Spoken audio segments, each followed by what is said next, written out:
And I've seen this evolve over time, and there's no doubt that we include stakeholder input from the beginning to the planning of our vegetation management plans and also the execution. I think that, matter of fact, we probably could prioritize that. Stakeholder input is maybe the most important thing we do at this point when developing these plans, at least on here on the Kissimmee Channel. So, in summary, we have lots of management challenges that creates problems for us on how we're going to manage these resources. We talked about the modifications to our water and how it fluctuates. We talked about urbanizations, nutrient inputs. We have lots of different stakeholder interests. We have black crappie anglers, we have bass anglers, and those require different kind of habitats. We have snail kites, we have duck hunters, we have homeowners, we have boaters. So lots of people with lots of different interests, and those all have to be weighed out in the decision-making process. We have management for multiple species. We have a spec fishery that needs to be managed differently than a bass fishery because they have different requirements. Exotic species, just not pythons. We have lots of exotic species in our water here on the Kissimmee chain, and they can cause lots of problems. And then, of course, we have to balance all of that with the conservation needs of our endemic species here on the Kissimmee chain. So, with that all said, I wanted you to try to keep that in mind, keep that in context with your questions and your concerns and comments, and maybe that'll help us get to a better place. And with that, I want to turn it over to Perrin and get to the meat of the matter. Thank you very much. Thank you, Marty. Appreciate it very much. Okay, I've received a few more speaker cards. Are there any more outstanding there? Okay, I think in order to be quite certain that everybody gets fair time, I'm going to do 4 minutes per speaker. That gives us just a little bit of flex time in case we go over or have questions and time to transition. So with these additional cards, we were marginal on what we had before. I think 4 minutes per speaker. I hope you can express yourself sufficiently in 4 minutes. Now I believe I'm ready to call the first speaker. So would Dave Mantrell come forward?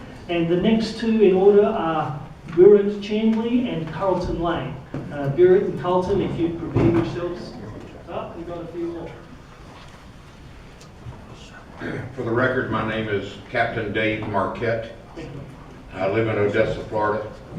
I'm a Kissimmee Chain of Lake stakeholder for over 60 years. And I'm a full-time saltwater fishing guide and also an alligator hunting guide active on the Kissimmee Chain of Lakes. My comments are going to be directed towards what I feel very strongly that what we are facing now is an accumulation of a crush of people growth. You want to call it the Osceola rat or whatever you want to call it. But every single day, there are more toilets flushed into the Kissimmee River and more loads of laundry washed into the Kissimmee River, probably than any watershed in the United States of America. And Mr. Newton proved that gravity works. All of that flows south downhill. My complaints about the management are that in this latest situation with Irma, when we had a phenomenal accumulation of muck that the tussocks came loose and flowed south towards Highway 60, you have this, whatever it is, 10 million, 6 million, 8 million person head of the funnel, and you've got a 100-foot wide tail of the funnel at Highway 60 in Kissimmee. That when the tussocks, which have been accumulating for many years because of Irma, found their way south, the cookie cutter went in, and instead of mechanically removing them when they were constricted in a very small area, they were sliced and diced and flushed down the Kissimmee River. When whoever made the decision to do that destroyed saltwater fishing in the state of Florida. The person who made that decision destroyed saltwater fishing in the state of Florida. That decision destroyed Lake Okeechobee. One decision, when there was an option to mechanically harvest the tussocks and put them on the ground to be dried and removed. So whoever made that decision, I want you to think about it tonight when you go to bed. We have natural processes that begin right here at the south end of Lake Toho that could have been implemented that would have removed thousands of pounds of phosphorus and nitrates. And that is an active controlled burning program where the herbaceous growth, which is rich in sap, will attach itself to the phosphates and the nitrates, and in a period of dry time we can do a controlled burn and turn them into ash, which is healthy to our environment. Rather than, and I don't blame, I want this to be perfectly clear. I believe Applied Aquatics follows their contractual obligations. I believe they spray based on what the contract tells them to do. And quite frankly, out of sight, out of mind, get it gone so we don't have to look at it. That is not the best management plan for the citizens of the state of Florida, and I believe our governor, Ron DeSantis, agrees. I don't know what we're going to do to fix our estuaries. I do know that I have witnessed many red tide impacts, and I have never seen red death tide like I have seen this. When you have high-level predatory marine mammals, which are bottlenose dolphins, that are dying from contact with the water that flows south out of the Kissimmee Basin. What does that say about our kids and our grandkids that are swimming on the beach? Understand that porpoises breathe air. Their mortality is from contact with the water. This is what this program has given the citizens of the state of Florida. The current management tactics are not working. You cannot keep the Osceola rats from flushing toilets and from washing laundry. But we can make the people that flush toilets and wash laundry pay their fair share to do the best management processes. You can go into Cypress Lake and you can open the berms and you can let that marsh filter and you can add money to the controlled burn program and you can take the thousands of acres of matted cattails and the matted marsh grasses and burn them off and let them become herbaceous. I see your light's red and you do need to terminate your comments, please. You've had your time. If you finish it up courteously. Well, sir, again, I appreciate the chance, Paul. Thank you, we appreciate it. Next up, Mr. Chandley. And First, hang on a second, Jack Denson's on call here. Before we go ahead, if you excuse me, Mr. Chandley, with the additional speaker cards that we've put in, we have to go with 4 minutes per speaker. That will put us a little bit over time, but I think FWC is willing to give up a little bit of their time to ensure that we hear from the public, so we will stick with 4 minutes per speaker. Thank you. Go ahead. First of all, I want to thank you for holding this meeting. It means a lot for us to be heard. A little bit of history. My name is Barrett Chandley. My family has owned and managed Great Hammock Fish Camp since the late 40s. So if I haven't seen it, somebody in my family has. And I'm here to attest to you today that the lake is dying. We've got a serious problem, and I'm not going to here to complain. What I want to do is try to come up with a simple solution to combat these exotic plants. And I know this exotic plant problem is an impossible task to deal with. So what we need to do is come up with the best solution. It might not be the most feasible, but it's going to be the best solution. The biggest problem that I've found with these plants is the nutrients that are left over after you spray them. So this summer, what I did is I did several tests, soil tests on the mud that is left over, and the findings that I found are unbelievable. So first what I did is I did a simple soil test that any agricultural producer does. The phosphorus levels that I came up with mud that is that has been piled up from these tussocks. One number was 1207. That's 1,200 pounds of phosphorus per acre. Another one was 1,063 pounds of phosphorus per acre. Now the other problem with that was the total dissolved salts in that mud was through the roof. I had 3,360 pounds per acre. Now, I don't ever get dissolved salts in any of my soil samples, so that's telling me it's coming from the herbicides. So a lot of this needs to be researched a little bit more. I'm definitely not an expert in this stuff. So what I just want to do is prevent a little bit of the facts. So then what I did is I actually, to be honest, I had another soil sample, several done, and the terms I didn't really understand. So what I did is I did a manure test, and I sampled several piles of cow manure, and then I sampled 3 tussocks for each pile of cow manure. And the nitrogen levels were either equivalent or more than the cow manure that was in these tussocks. So in these samples that I got, they basically converted it down to pounds, a lot of different things. So in the example that Mr. Marquette was talking about, we had about 80 acres of floating tussocks on the north side of the bridge after the hurricane that was blown up. Now what they did, somebody came in and they ground that up. Now, according to my soil samples, if you do some rough numbers, basically that converts to about 21,000 cubic feet of mud in an acre of tussock. So now I'll shorten it up a little bit, but basically that converts down to about 2,000 pounds of nitrogen in 1 acre of those tussocks. Now, so totally, y'all flushed down 87 tons of nitrogen downriver and about 5.4 tons of P2O5. So in my opinion, that's your causing your green algae right there. There is no way all these nutrients are coming from farms. And also on a producer, as far as the cattle rancher side of it, we have a thing called BMPs. And when we do soil samples on our property, if we get above a 30, basically we don't put out fertilizer. So now our shoreline of Lake Kissimmee is at over 1,000 pounds of phosphorus. So in my opinion, that's a big problem. So what I'm proposing is that we use a combination of mechanical and spray, because I'm not naive to the fact that we're going to control it all by mechanical.